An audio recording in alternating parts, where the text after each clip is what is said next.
entrevista ao vivo, às vezes vem, às vezes não vem, né? Mas nós temos um convidado ilustre aqui hoje. Há muito tempo nós tínhamos vontade de conversar com um senhor chamado Alberto Jerônimo Guerra Neto. Ele é conhecido como Alberto Guerra, 49 anos, e atual presidente do Grêmio, dos maiores clubes do mundo. Para nós é uma alegria enorme. Guerra, que alegria enorme te receber aqui. Muito obrigado aí pela tua presença. Tu tá acostumado com o pessoal do esporte, né? Vamos bater um papo de tudo aqui, tá? Bom dia, Rogério. Bom dia a todos os nossos, né, ouvintes e também telespectadores pelo YouTube. Estamos aqui, né, no YouTube também. Para mim é uma honra, né, estar aqui contigo. Eu que algumas fases da vida muito discutei também quando saía de casa. E poder aqui estar conversando contigo, falar um pouco de futebol, um pouco da vida, um pouco de tudo, é uma satisfação enorme. Pois é, tu sabes, já falamos, teu pai, eu tenho uma admiração por ele. Teu pai está bem aposentado agora, como é que ele está assim? Está de cartola agora? Ele tirou o pé, como se diz, bem bastante esse ano, né? Está aproveitando um pouco mais para ficar, né, para curtir, para dar umas viajadas, mas está bem, está muito bem de saúde, e está curtindo também o Grêmio junto comigo, isso é importante. Imagino. O pai do presidente do Grêmio é o advogado Elias Marcos Guerra, cuja a tradição, digamos assim, no meio jurídico é ser a especialidade é marcas e patentes. A gente de marcas, tem um escritório na área de propriedade intelectual. Propriedade intelectual, isso aí, essa é a expressão exata. E que comumente é conhecido, né, o maior grosso, né, do trabalho aí é na área de marcas e patentes. A propósito, antes de falar do Grêmio, marcas e patentes, cada vez mais. Isso é uma guerra, esse mercado de marcas e patentes? Não? Foi até por aí que eu entrei no Grêmio, né? Lá convidado, quando o Grêmio teve problema com a sua marca. Mas, assim, é uma área do direito, né, que visa proteger o conhecimento, né, a criatividade. Então, assim, é uma guerra em todas as esferas, né? Não só das empresas que investem em tecnologia e que buscam com isso alguma proteção, né? Como também nos prestadores de serviço, que também cada vez aumentam mais, não é? Mas, assim, antes do que tudo, é uma área que visa proteger a concorrência. Então, é muito utilizado por empresas para poder, né, concorrencialmente se posicionar no mercado. Olha, em 2002, lá se vão então 21 anos, eu estive no escritório do teu pai, que era ali no edifício Sulacap. Podia ser? Pode ser? Foi lá, não, mas foi bem antes isso. Ele teve no Sulacap anos 70. Depois foi para o Tribuno, nos anos 80. Então acho que foi no Tribuno. Bom. E depois, desde 90, nós estamos num prédio na São Carlos. Bom, mas nessa ocasião eu lembro que eu estive conversando com ele e tinha essas disputas já de apropriação indébita de marcas brasileiras, especialmente na área do Mercosul. Teve muito isso aí. Isso, tem bastante. O pessoal vinha aqui. Não existia essa cultura de proteger a sua marca, né? Isso. E vocês meio que foram os pioneiros nisso aí. E tinham poucos que faziam isso nessa época, mas isso acontecia muito no mundo não globalizado, né? Isso aí, claro. Que poucos viajavam naquela época ou tinham conhecimento de marcas com certa fama fora daqui, e quando chegavam no Brasil registravam, ou até mesmo marcas brasileiras registradas no país do Mercosul, aí no Uruguai, na Argentina, no Paraguai.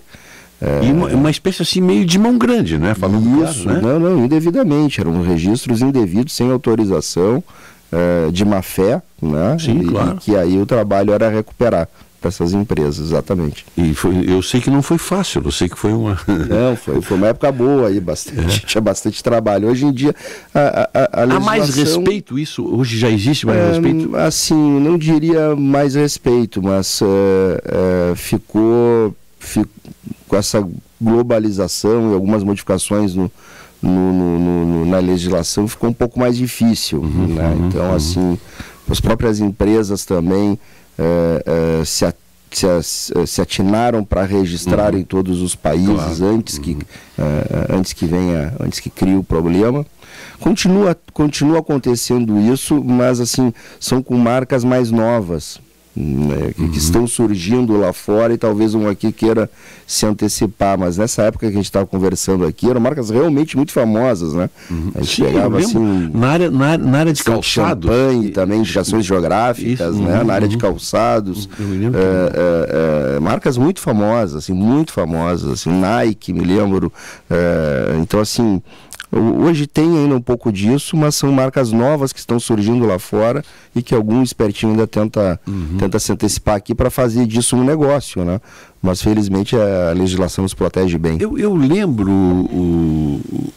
o Guerra, na época, se não me engano, na época dos produtos eletrônicos também, teve gente que, por exemplo, se não me engano, eu vou falar de uma marca que não existe, mas Sharp, por exemplo. Sim. Não houve alguém registrou a marca Sharp e os japoneses, quando quiserem, opa, essa marca tá... Isso tem dono no Brasil. Existia. É mais difícil fazer isso aí? E é mais difícil atualmente, né? A legislação até é bastante favorável aos detentores dessas marcas famosas, mas exatamente isso que eu comentava. Marcas muito famosas, muito consolidadas, vamos dizer assim, na época na Europa, ou na Ásia, ou nos Estados Unidos, eram aqui, não só no Brasil, mas no país do Mercosul, pirateadas, como se diz, né? Registradas indevidamente. Eu não sei se tu até pode confirmar, uma das histórias mais interessantes foi a Toyota. A Toyota tem uma marca que, essa nossa SW4 conhecida aí, o nome dela aí fora é Runner. Alguém registrou essa palavra Runner aqui no Brasil e a Toyota nunca conseguiu fabricar no Brasil. A sua teve que ficar SW4. Existe, né, um dos critérios para te conseguir recuperar é a má-fé, né? Claro. Existem, e aí tem como se depurar isso através, se tem negócio, atividade da empresa, mas tem alguns casos que realmente existe uma empresa com determinada marca naquele país que usa uma marca igual ou muito parecida e que impede que aí nesse caso, né, a Toyota vem aqui com uma submarca sua e consiga registrar para o seu veículo. Também é importante fazer essa distinção, né? O que é conhecido, o que gozaria de uma proteção especial, que se diz alto renome, como a Toyota, acho que ela não se aplica no caso da Runner, né? Que já é uma marca menos conhecida. Claro, sim, né? sim. Então, e por isso aí existe uma limitação no escopo da proteção. Então acaba não é a mesma coisa, tem um pouco mais limitado o direito. Então aí as empresas escolhem isso por outra marca em determinados segmentos. Existe inclusive outra marca de carro aí que também não é só porque existe a pirataria, né? Mas é o significado num outro país. Ele pode ter um significado feio, como foi o caso da Pajero. Pajero, né? Claro, a Pajero é famosa. Né? Então, assim, agora, a montadora que é famosa, não, essa sim, essa consegue recuperar uma marca muito famosa, seja ela qual for. Então eu lembro, tive uma ocasião na China e vi produtos, por exemplo, tinha Sunny, e não Sony, um rádio igual, mas igual aqueles ótimos rádios que agora nem estão fabricando mais, porque tem outros, mas eu lembro de um modelo, um receptor da Sony, que era espetacular, e Sunny, ensolarado. Na China era um local que muita gente tem problema aí com ainda tem, claro, casos assim, sem dúvida. Não é à toa que a gente tem um escritório lá com 50 pessoas, um prédiozinho todo nosso, é porque isso acontece toda hora ainda, né? Em outro grau, não era aqueles mesmos problemas dessas marcas muito famosas, mas continua havendo Agora, há muita também, vamos dizer assim, algumas coincidências, né? E aí tu tem que fazer algum tipo de acerto. Então, existe uma marca que é alguém querendo entrar no mercado, esse mercado já existe uma marca parecida ou similar, não exatamente para os mesmos produtos, e aí para não criar, se faz um acordo de coexistência, se modifica alguma coisa, se entra em contato, justamente para não entrar um no terreno do outro. Mas uma outra pergunta. Vocês notaram que nós estamos falando de futebol ainda. Nós estamos conversando aqui da atividade fim profissional do Guerra, do seu escritório lá, que é um escritório poderoso que nós falamos. Mas, por exemplo, assim, ó, vamos pegar uma marca famosa, Nike. Sim. Tá? A Nike não se preocupou em cercar, porque Nike, sim. N-I-K-A-K-E. Sim. E se eu lançar uma marca Nike, N-A-I-Q, Q-U-A, sei lá. Ela cerca, boa essa tua pergunta, na pronúncia, até para poder, porque, exatamente, ela cerca as atividades, né? Existe uma classificação de produtos e serviços, claro. Para cada classe, claro. é um registro, então ela cerca não só na classe do vestuário lá, mas para outras atividades correlatas. Quando tem essa questão fonética, se diz que é uma... e ela pode se... existe também na hora da violação, tem duas possibilidades, ou ela é reprodução, né? E a reprodução ela é tal qual, não existe discussão, uma é cópia da outra, né? E existe a imitação, né? Então aí nesse caso do teu Nike, eu diria que há uma reprodução fonética, claro. E há uma imitação escrita, né, gramatical aí.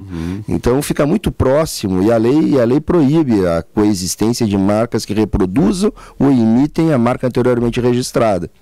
Então, a partir de agora, ela não sai registrando todas as variações, né? Porque senão isso ficaria até diria, se multiplicar a variedade de marcas que tu teria que registrar, multiplicado pelo número de países, ficaria realmente um custo quando muito surge, elevado. Então, aí, no momento que surge, se levanta a questão...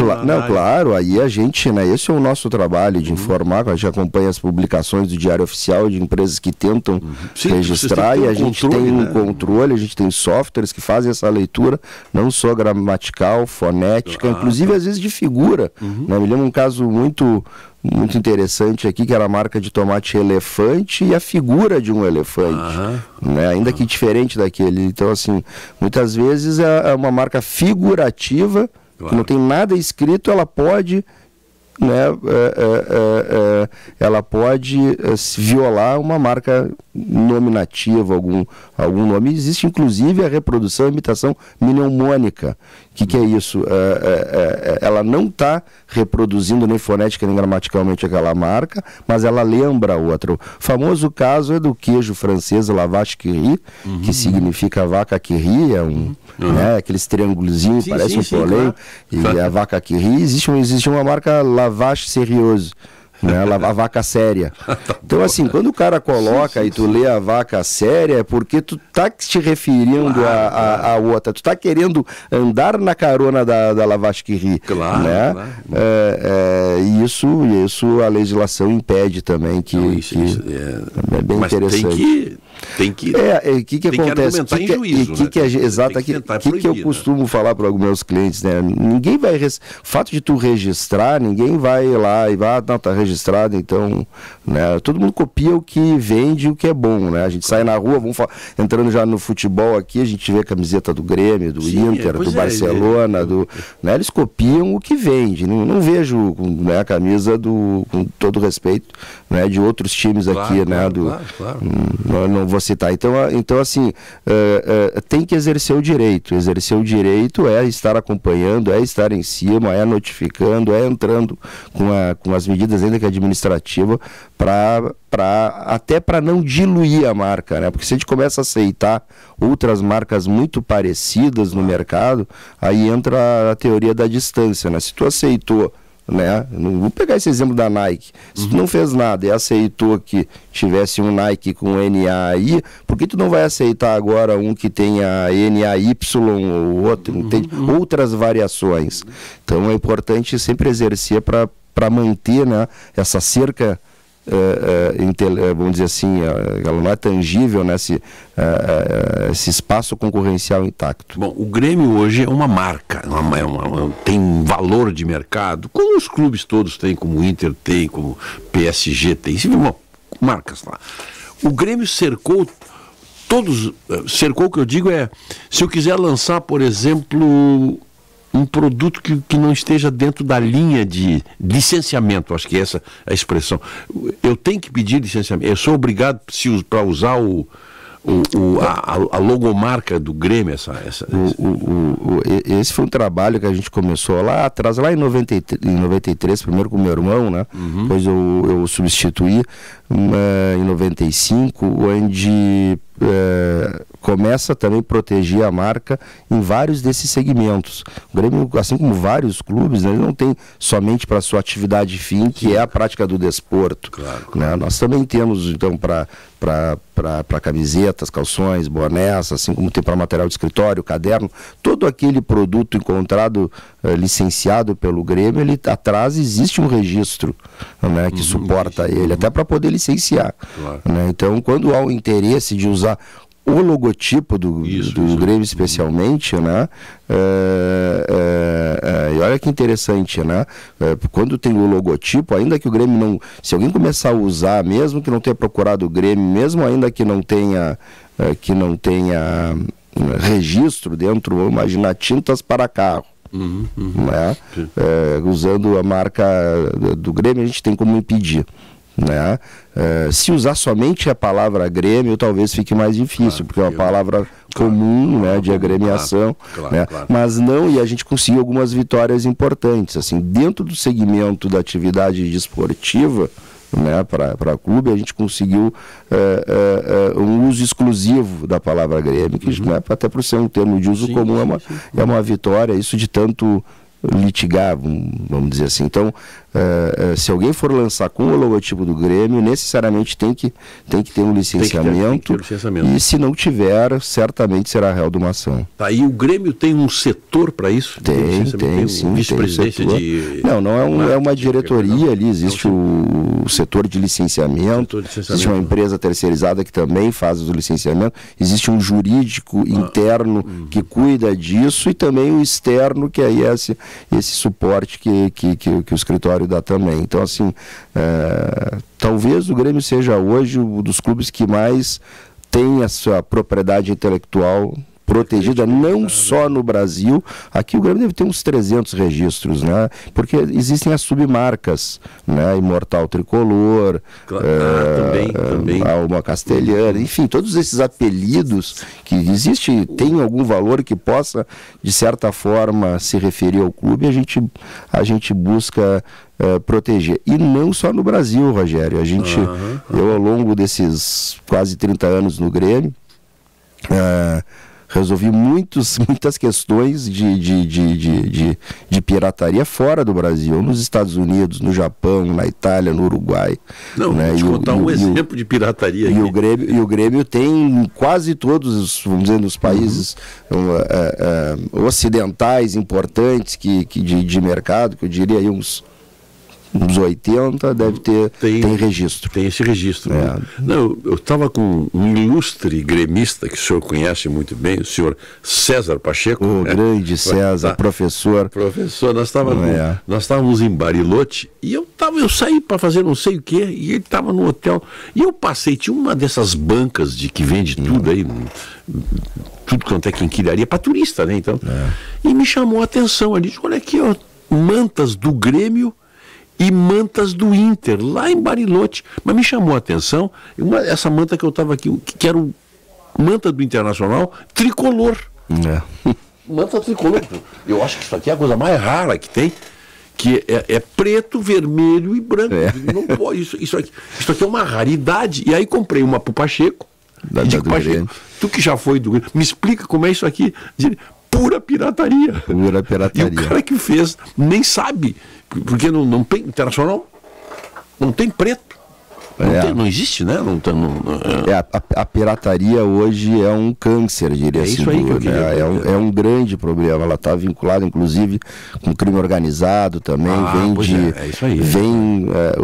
Existe até um outro escritório, não é o nosso, que só cuida dessa parte de pirataria, porque tem a ver com aduana. Não que a gente não faça, mas também é importante dividir isso, né, com outros escritórios também, até para profissionalizar, claro, né, bem. Claro. Mas assim, existe uma questão de aduana, existe uma questão de descobrir em que porto sai, em qual país isso sai, tentar impedir lá na origem, enxugar gelo, a gente... Eu fiz várias das ações, assim, de entrar... com ações judiciais na época de 95, lá quando a gente ganhou a Libertadores, para tirar dos camelôs, para tirar do centro, em Santa Catarina, em grandes lojas, né? Me lembro fazer buscas e apreensões em grandes lojas de departamento da época que na época não tinha essa preocupação de saber se o produto era pirata ou não, né? Isso também é um trabalho de conscientização. Tá, hoje, claro que nas grandes lojas praticamente não existe mais a pirataria. Não, hoje não existe mais. Mas na rua continua, claro, né? Continua. Isso é praticamente, isso como tu diz, é impossível de... porque tu vai ali, prende 10 no camelô, no outro dia e tem onde é que é fabricado isso? Aí que tá, essa é a inteligência. Onde é que tá a maquininha que imprime, que... Isso custa, né? Que é investigação policial pura. É investigação policial pura. Eles trocam de depósito, aonde é fabricado lá fora, quem é o responsável, se tem CNPJ, onde é que está, e quando se descobre, depois surge do lado outra. No caso das camisetas, ela é até um pouco mais fácil também, porque hoje em dia uma máquina de estampar a camiseta, ela é o tamanho dessa mesa tu tira daqui, bota no outro quintal em 15 minutos e continua fazendo. Né? Então, realmente é um problema. Em dia de jogo, por exemplo, nós vimos aí aqui na frente do Beira-Rio e lá na arena, a quantidade de oferta que tem nas praças, né? Debaixo da gente, ali com fiozinho. E ali...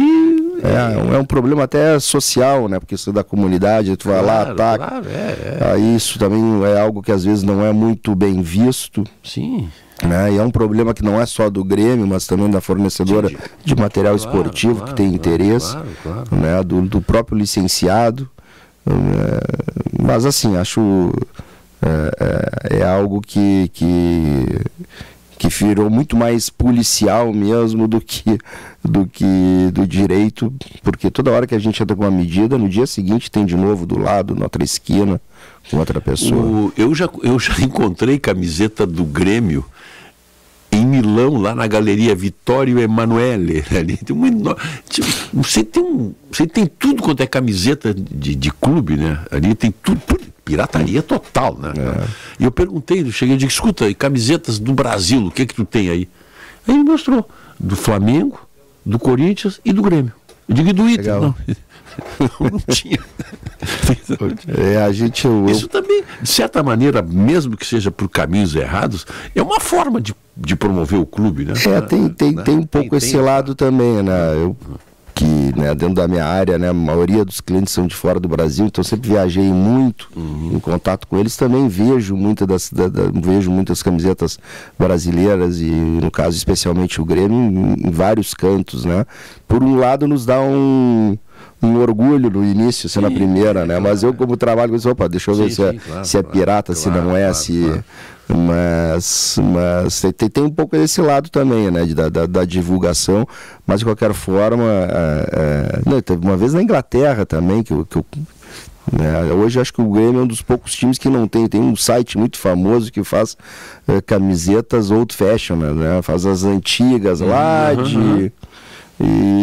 só que eles fazem e não contatam os clubes e não pedem autorização. E muitas vezes o Grêmio tem um licenciado para fazer isso. Pois é. Né? Que não é a Umbro que faz as camisas retrô. Né? Pois é isso aí. Isso.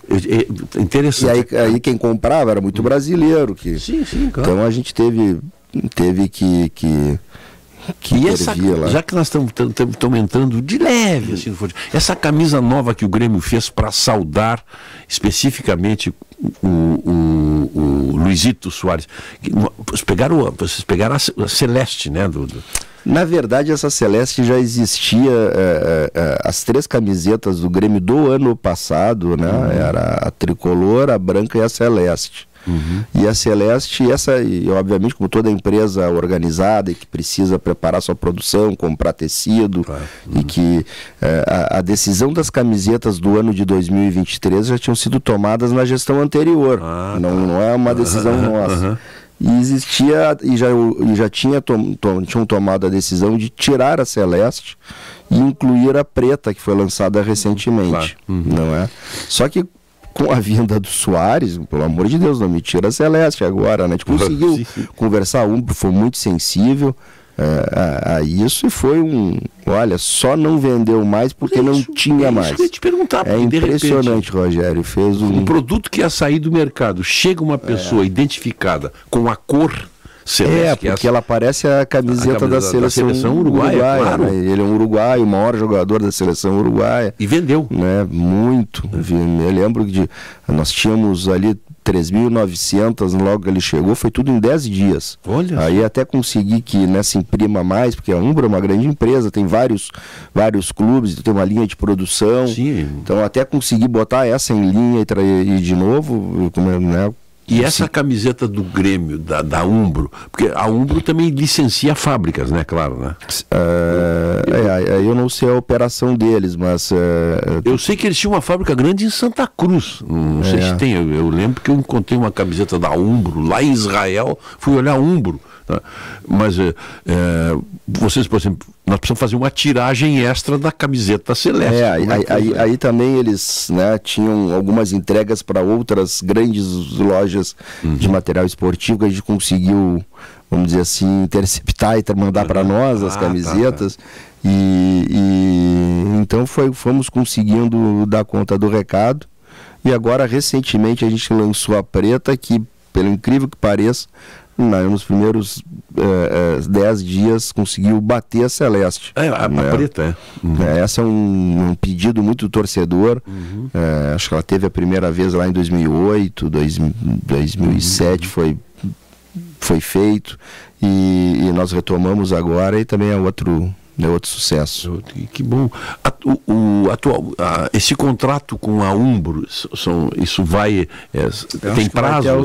Isso já pegamos vocês pegaram em vigor, e acho que vai até o final de 25. Tá. Aí, a partir daí, abre-se uma licitação ou uma exatamente, oferta? Aí se conversa, né? Sempre a tentativa de manter o parceiro, né? Mas aí aí se abre, se busca, né, se quiser, se não quiser, depende dos valores, do interesse das partes, se busca do parceiro.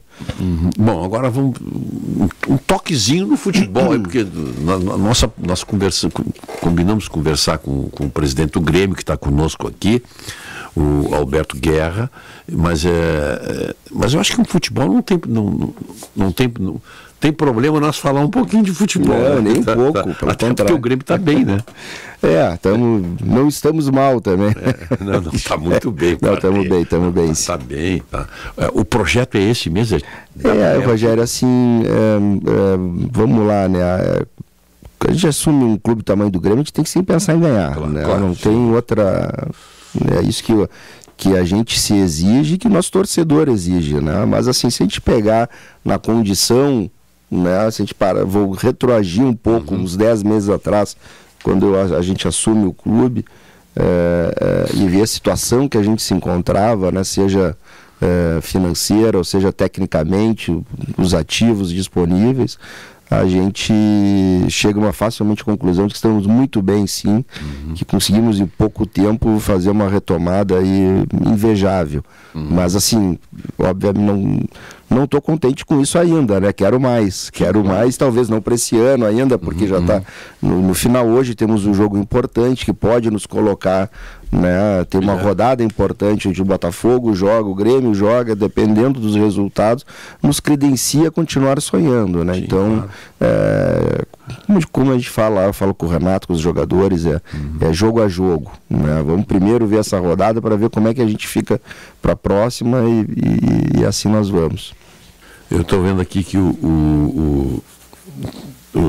tu foste responsável pelas contratações do Kahneman e do Edilson, né?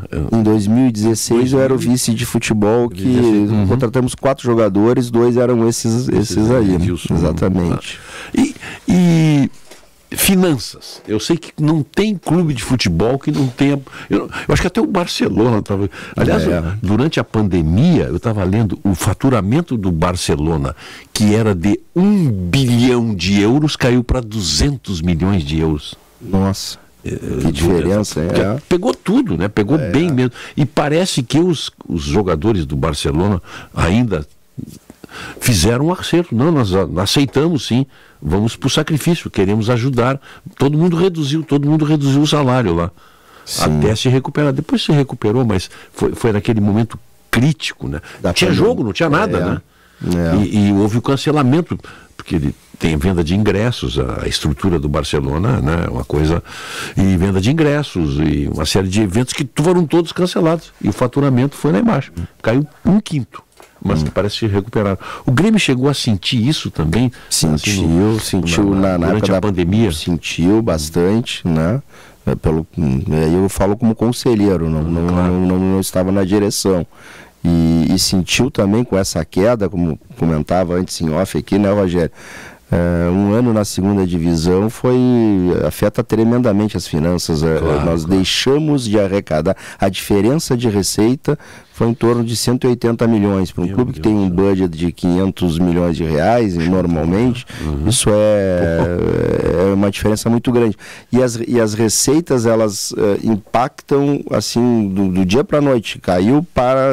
Começa a cair a receita. E as despesas a gente não consegue na mesma velocidade estancar, porque existem contratos em vigor. E esses contratos, obviamente, se não conseguir recolocar, especialmente os atletas, e o Grêmio tinha uma folha bastante alta, né, a gente é obrigado a cumprir, né? Então tem contratos em vigor. Tá, e quando não tem receita, não tem jogos, uma série de coisas, vai para os bancos. É uma das soluções, né? Infelizmente, as 3 maiores fontes de receita de um clube de futebol é os direitos de televisionamento, no caso eles estavam antecipados, né? É a venda de atletas, é o outro deles, e o Grêmio não tinha nenhum ativo para ser vendido. Estamos agora, talvez, aí ainda negociando na iminência, talvez o Bitelo seja vendido depois de muito tempo, não só na minha gestão em 10 meses, é o primeiro, assim, uma venda um pouco mais assim substancial, né? Mas o Grêmio já tinha umas 3, 4 janelas de transferência que não vendiam um jogador desse tamanho. Então a venda de jogadores é uma das 3 fontes de receita, e a terceira, diria, o quadro social, né? Que nessa nós podemos influenciar, nós dirigentes muito maiores. O Grêmio é o quadro social de clubes de futebol que mais arrecada no Brasil, né? É o terceiro em número de sócios, mas é o que mais arrecada, que o nosso ticket médio ele é alto. Então são as 3. Quando a gente não tem essas 3 fontes, não tem de onde antecipar uma receita, porque isso tem um contrato de televisão que a gente pode antecipar, que vai receber lá na frente, antecipa com desconto para pagar uma conta.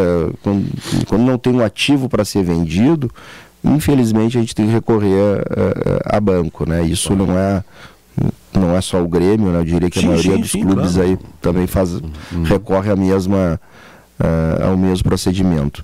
Muito bem. Agora sim, não, fica tranquilo aí, seu Otto. Nosso papo aqui com o Roberto Guerra está rendendo muito aqui, o pessoal tá. Mas eu preciso agora, vamos fazer o seguinte, antes de fazer o intervalo, chamar os aniversariantes aí, que amanhã tem um aniversariante ilustre, né? Pena que ele não vai estar aqui, mas vamos lá, vamos chamar os aniversariantes aí. Parabéns pra você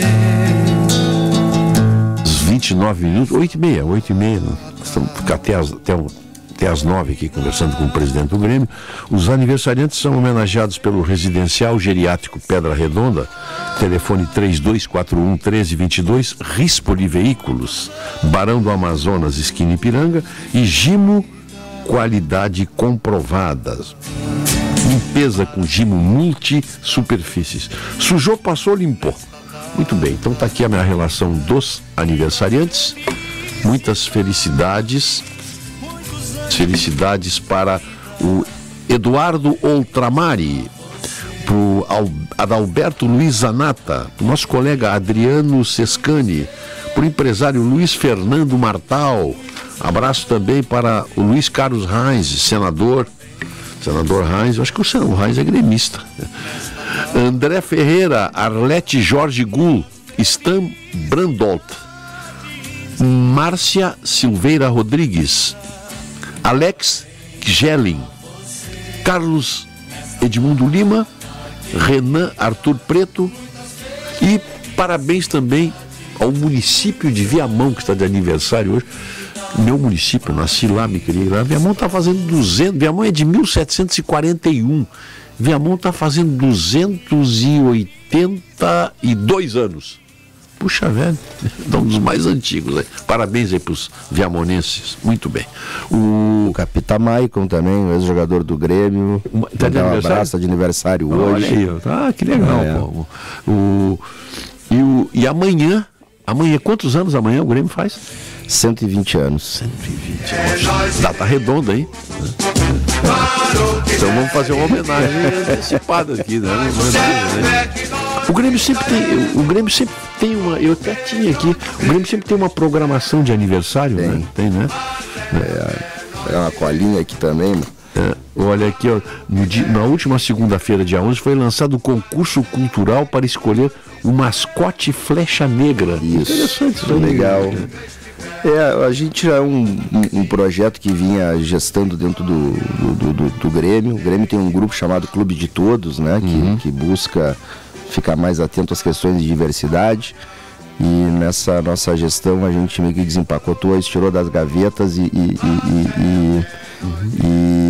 colocou para funcionar, porque a gente entende aí que, primeiro, um mascote mais moderno dos tempos atuais, nada contra o mosquiteiro, que vai continuar, é uma identificação nossa, mas um mascote mais moderno, um mascote que seja mais identificado com o nosso torcedor, né?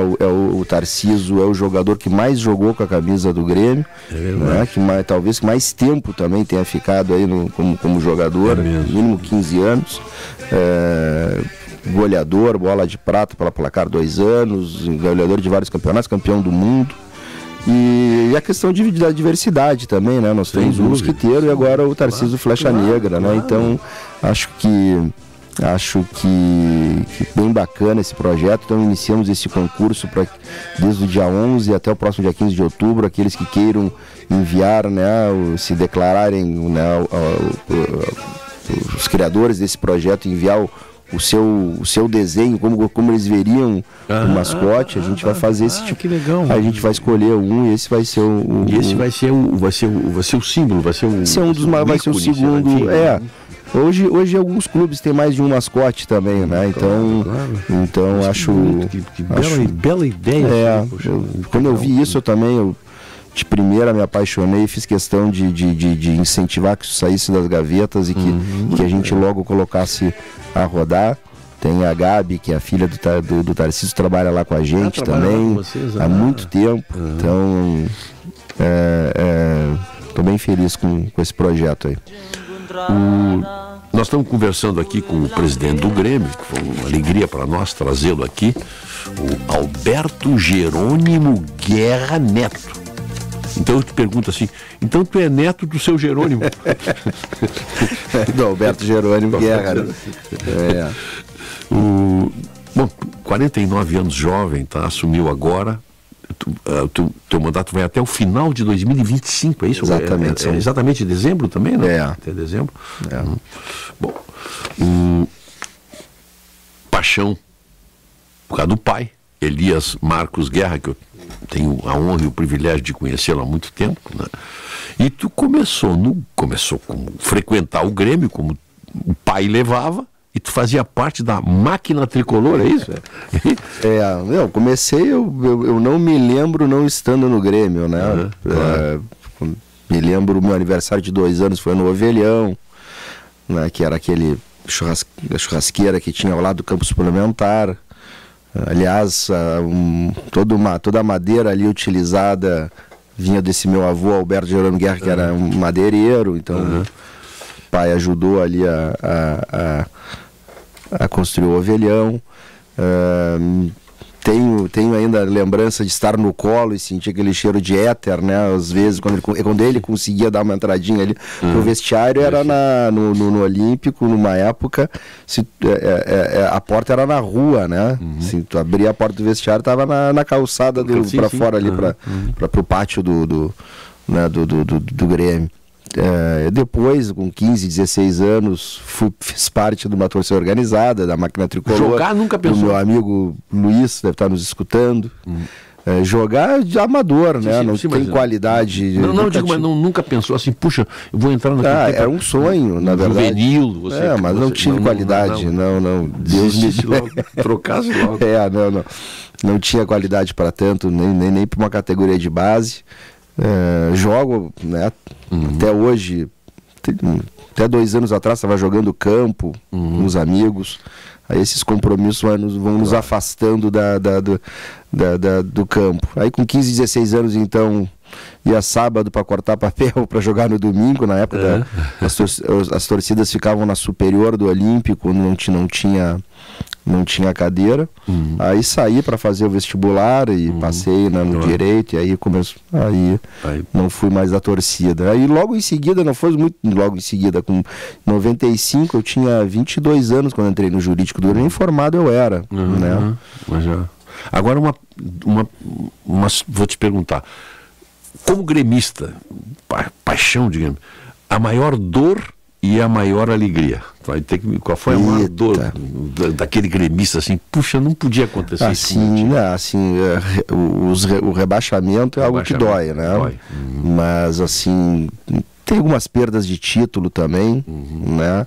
Como dirigente, aquele jogo contra o River aqui, eu era diretor de futebol, o Duda era o vice-presidente de futebol, né? Foi um jogo que a gente ganhou na Argentina, saiu ganhando aqui, foram 2 gols rápidos. Tem algumas dores, né? Mas o esporte, o bacana é que é isso, né? Tu ganha, perde, tu aprende às vezes muito mais na derrota até do que na vitória. Agora, alegrias. Várias, muito mais, né? Sim, de novo. Mas aquela que marcou, assim, qual é?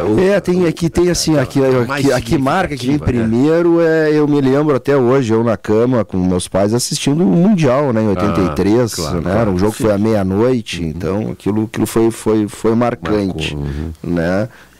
Aí tem as fases também, o que marcou como dirigente, grandes vitórias, grandes jogos, como torcedor, né, de estar no estádio. Então, assim, o brasileiro de 96 também foi bem emocionante. Porque uma coisa é o torcedor, outra coisa é o dirigente, outra coisa é os dois ao mesmo tempo.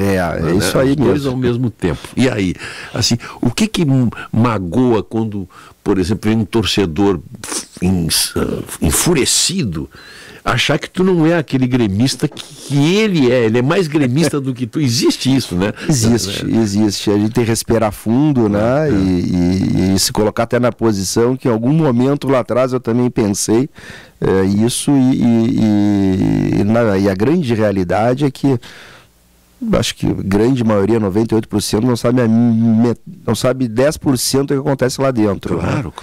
E a gente tem que ter um papel aí de manter a chama acesa. Eu costumo dizer até, né, Rogério, a gente não pode contar para as criancinhas que o Papai Noel não existe, né? A gente tem que manter a chama acesa do gremismo, de tudo. Então, assim, entendo, respiro fundo, procuro explicar aquilo que eu posso falar, né? E o que eu não posso falar, aceito, melhor ficar quieto, né? E muitas vezes, como dirigente, então, você vê circular no meio esportivo, no noticiário, algo que é exatamente o contrário do que vocês têm na cabeça ou do que está acontecendo, né? Sabe que a minha primeira passagem pelo futebol, eu conto essa história lá em 2010, né? Foi quando a gente trouxe a primeira vez o Renato, né? Era o vice de futebol, mas eu me lembro que eu recebia telefonema de um importante conhecido repórter dizendo: o Grêmio está interessado no Rogério Mendelski. Não, nunca passou na nossa cabeça isso. Mas eu sei, eu tenho minhas informações. Não, mas você está me ligando, eu estou te dizendo, nós nunca quisemos o Rogério. Senão eu te diria assim, eu digo, meu jeito de eu não te mentiria, eu te diria: olha, talvez, a gente está analisando, estamos estudando, ia dar né? Mas eu tenho minhas fontes, eu estou te dizendo, tá me ligando, dizendo assim, nunca teve na nossa cogitação. Tá, beleza, no outro dia, o jornal 2 páginas, né? Aí foto do cara, estatística, isso e aquilo, e a última falando dele, e na última linha uma vírgula, embora a guerra negue. Claro. E ficou aquilo um rodeio, então... isso é uma tática. E era uma época, né, Rogério, que saiu no jornal, era verdade, né? Sim. Hoje mudou muito, mas, claro. Então assim... Então hoje quando eu leio tudo, eu me lembro dessa situação, sabe? Sim, até que ponto, qual é o interesse de estar publicando essa, seja em política, seja na economia. Eu olho hoje, né, por causa do futebol, tudo parece que eu estou desconfiado de qual é o interesse dessa matéria estar aqui. Né? Então, mas acontece bastante. Houve um tempo de fartura, e eu vivi também no meio da imprensa. Temos que arrumar uma viagem. Bom, tudo bem, viagem tem diária, tá? Então vamos ligar para quê? Vamos ligar lá para o Chile e vamos ligar para um colega nosso lá e perguntar: escuta, esse jogador que está aí, ele tem interesse de vir jogar em Porto Alegre?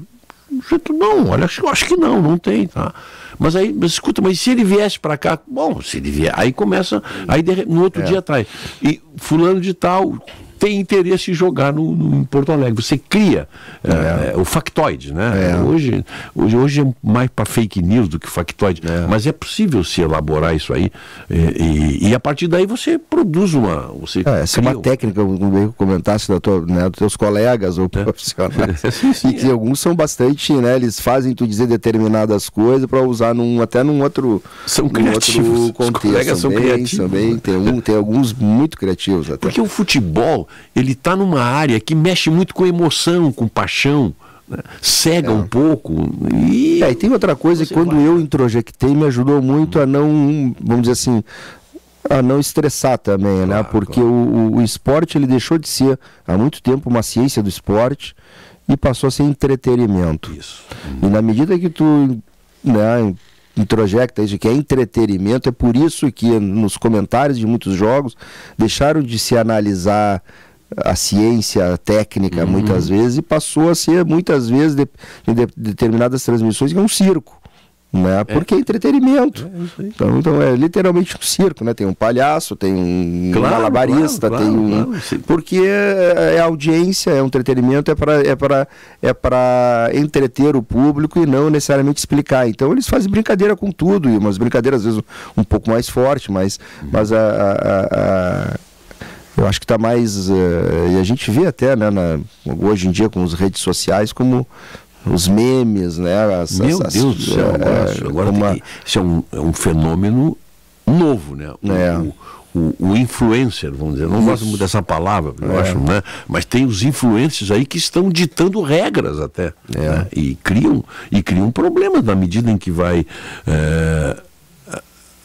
criando mais seguidores. A gente estava falando no início do programa de pirataria, né? Mas começa, daqui a pouco também já está numa linha ali do exercício ilegal da profissão, né? Porque, muita gente estuda para trabalhar com comunicação, e daqui a pouco tem outros que... aí isso aqui virou terra de ninguém. Território sem lei, né? Faroeste isso aí agora, né? E até no linguajar é um tiroteio de baixo nível, assim, em vez de... E está acontecendo e isso é incontrolável, né? Isso dificilmente perdeu o controle. Você perdeu o controle, né?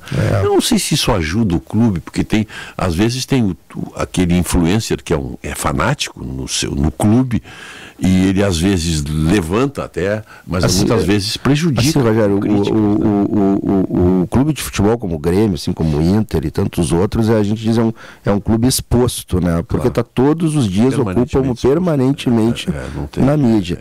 Eu tenho total convicção que essa exposição ao longo do tempo foi o que tornou o Grêmio, Inter e esses outros clubes gigantes, né? E o tamanho que nós chegamos. Mas isso tem um custo também, né? Então hoje a gente é obrigado a ter uma estrutura, né, cara e de tempo, e quando eu digo cara não é só dinheiro, é tempo, é energia colocado para vamos dizer assim, mitigar essas notícias. Quantos funcionários tem o Grêmio?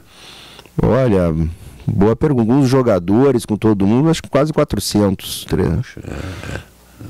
É bastante gente. É muita gente. E praticamente tudo concentrado em Porto Alegre, né? Aí que tá. Pro caso do Grêmio, a gente é muito, vamos dizer assim, dividido. Nós temos ali na arena grande parte da administração, né? A gente tem no CT no CT a parte do futebol profissional. Nós temos lá no Vieirão, em Gravataí, feminino. Nós temos na ilha, ele tem 2 funcionários, mas o Grêmio tem um terreno na Ilha dos Marinheiros. Então tem também no Cristal a escolinha. Então isso é até assim, do ponto de vista de administração, né, não é o ideal, porque a gente está muito espalhado, né, e acaba tendo até dá um problema de comunicação interna que a gente busca, né? Às vezes tem grêmios diferentes, a gente busca que seja todo um grêmio só. Mas assim, até a Dani estava passando a colinha aqui de 300 funcionários, mas eu estava contando jogadores, e aí porque todos com contrato profissional chega aí a 400. É gente, né? É bastante. Pagamento em dia, né? Pagamento em dia. Pagamento em dia. Todo, dia 10, dia 5, dia 6. Isso aí do clube, da máquina, não dos jogadores, da máquina administrativa. Exatamente, isso aí. Agora do clube aí tem uma divisão do que é CLT, do que é direito de imagem, do que é a premiação, mas está tudo em dia. A gente tem feito, esse é o grande esforço, né? E por isso que a gente está um pouco alavancado, porque a ideia é não atrasar, dar todas as melhores condições para a gente consiga o ganho desportivo, né? No clube de futebol tu tem os dois lados, obviamente que a parte administrativa, financeira, ela é fundamental e importante, mas o core business, como se diz, é o futebol. E a gente precisa chegar, né? Então é um cobertor às vezes curto, tu tapa em cima, fica com as canelas de fora, tapa as canelas. Então a gente está apostando em chegar entre os primeiros do Campeonato Brasileiro, que a premiação é boa, ter uma vaga direta para a Libertadores, se conseguirmos nós atingir nosso objetivo, que nos remete a novas importantes receitas no ano que vem. É o grande projeto, é o projeto. Exatamente. Muito bem. Alberto Jerônimo Guerra Neto, 49 anos, presidente do Imortal Tricolor. Muito obrigado pela presença conosco aqui. Olha, você não pode imaginar como nós estamos contentes em te receber aqui. E eu posso dizer que eu estou mais, né? Porque eu sempre fui um fã de te escutar desde pequeno, e tá aqui, vim com o maior prazer. Eu sei disso. Sei do teu coloradismo, mas te trouxe uma camisa aqui do Grêmio. Com o nome do programa. Olha, então, puxa vida, que maravilha, pô. Olha aqui. Já te disse que eu pesco com... Ó, aqui, mostrar para a câmera. Vou botar aqui na câmera aqui, deixa eu botar aqui esse aqui. Olha que maravilha, que presentaço, pô. Ela tem um delay ali, mas em seguida ela vai, já vai aparecer ali, vamos ver. Tem um delay de uns 30 segundos mais ou menos. Deixa, já tá no ar aí, já tá no... Vamos ver. Tá ok? Tá.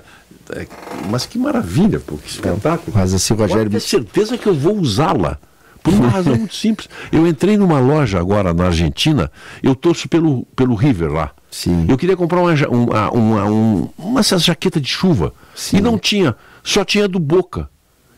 Aí a moça me trouxe e disse, me dá o do Boca. Eu disse, mas como? Não entendeu nada na cabeça dela, né? Como você disse que é do River e tá com... Eu sou flexo.